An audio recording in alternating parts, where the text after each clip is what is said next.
ولا يتمنونه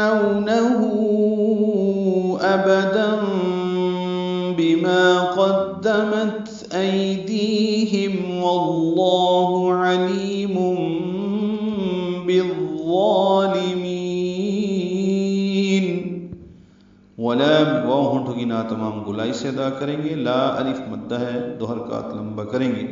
یتمنونہ، میم کو نون سے ملاتے ہوئے غنہ کرنا ہے، نون مشدد ہے. من نو واولین ہے. ہو پہ مد صلہ کبرا ہے، الٹا پیش ہے، اور اس کے بعد حمزہ آنے کی وجہ سے مد صلہ کبرا یا مد منفصل کہہ لیں.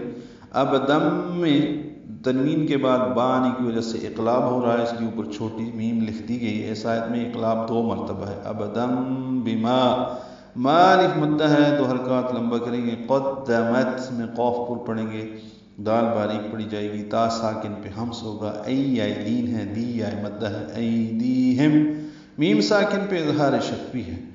واللہ میں واو کی زبر کی وجہ سے لام اسم جلالہ پر پڑھیں گے. اس سے پہلے وقف مطلق ہے تو آقا آپ رک جائیں، یہ زیادہ بہتر ہے.